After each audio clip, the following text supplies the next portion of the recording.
Spor med Turčijo in Izraelom se zaostruje, potem ko je turški predsednik Erdogan dejal, da so izraelski napadi na Sirijo in Libanon dosegli točko, ko ogrožajo tudi Turčijo. In izraelsko agresijo je treba ustaviti. Izraelski premijer Netanjahu je odgovoril in dejal, da je to antisemitski diktator. Erdogan, ki izvaja genocid nad Kurdi, podpira teroristično organizacijo Hamas, zatira lastno ljudstvo in zapira politične nasprotnike, je zadnji, ki lahko pridiga o morali državi Izrael. Za več vpogleda se nam zdaj pridružuje dr. Sinan Gidi, višji sodelavec za Turčijo pri Fundaciji za obrambo demokracij. Sinan, kaj Erdogan misli, ko pravi, da napadi v Siriji in Libanonu ogrožajo tudi Turčijo? In ali je to grožnja, na katero se Erdogan dejansko pripravlja odgovoriti? Ja, mislim, da je le določena mera retorike, ki jo lahko poveličuješ in širiš, preden postane politika. Ali pa, veste, retorika oblikuje dojemanje in nato spodbuja ukrepanje. Glavno je, poglejte, slišali smo Erdogana, da izreka takšne besede in govori na ta način že ves čas, še posebej po 7. oktobru. In mislim, da to, kar zdaj prihaja iz njegovih ust, temelji na nedavnem dogovoru med Savdsko Arabijo in Turčijo o obnovi hidžazske železnice, ki bo potekala tudi skozi ozemlje Jordanije in Sirije. In mislim, da je to zanj problem, ker v bistvu skuša povedati, da bo Turčija vzpostavila svojo prisotnost na območjih, ki so občutljiva za izraelsko varnost. Kaj torej ta spor v širši sliki med Izraelom in Turčijo pomeni za predsednika ZDA Donalda Trumpa? Ima dobre odnose tako z Erdoganom kot z Netanjahujem? Ja, to je odlično vprašanje. Nažalost, kar se Trumpa tiče, smo videli, da je administracija tukaj v Washingtonu resnično umanjševala pomen bistveno zaostreno retoriko in vse bolj grozeče vedenje, ki ga izkazujeta Erdogan in Turčija. In Trump naj bi julija prispel v Washington na vrh Nata. Rekel je, da se ga bo udeležil. To pa je dodatno spodbudil tudi njegov veleposlanik in posebni odposlanec Tom Barrack.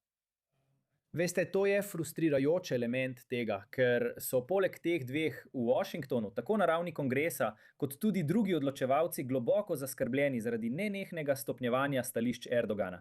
Tako da bomo morali počakati in videti. No, če govorimo o tem stopnjevanju, Turčija stopnjuje napetosti tudi drugje v regiji in govorim o Cipru. Turška lovska letala naj bi nadlegovala letalo, ki je prevažalo evropske obrambne ministre na Cipr. Kaj ta incident izpostavlja? Prav mislim, da to se res dogaja tik pred vrhom Nata. Vidimo, da se Turčija postavlja in kaže mišice, kar nekako nakazuje, glejte, morda smo strateško izolirani v regiji, saj se vezi med Izraelci, Ciprčani in Grki krepijo. In zdaj, ko so Francozi podpisali sporazum o statusu sil z vlado Cipra, kar pomeni, da bodo francoske čete nameščene na otoku, Turčija očitno zveni bojevito in sporoča, glejte, tega ne bomo pustili brez odgovora. A resnica je, kaj sploh lahko stori. In veste, novice, na katere ste se sklicevali včeraj ali predvčerajšnjim, smo videli, da je letalo, ki je prevažalo grškega obrambnega ministra, prestregel in nadlegoval turški F-16. In Turki pravijo, glejte, ni bilo nad ciprskim zračnim prostorom, bilo je nad zračnim prostorom Turške republike Severni Ciper, ki seveda ni država, ki bi jo kdorkoli priznaval razen Turčije. Torej gre za izkazovanje moči, za postavljanje, vendar to ni osamljen primer. Če to vzamete kot celoto skupaj z Erdoganovimi besedami in drugimi stopnjujočimi se ukrepi v vzhodnem Sredozemlju, Turčija ne izgublja časa in se predstavlja kot sila, ki želi nadomestiti Iran v regiji. Kaj morajo torej narediti NATO in evropske države, če ne gledajo le na dejanja, ampak tudi na retoriko? Mislim, da je to edinstvena priložnost za evropske sile in tudi za zaveznike NATO, ki bodo julija prisostvovali vrhu NATO.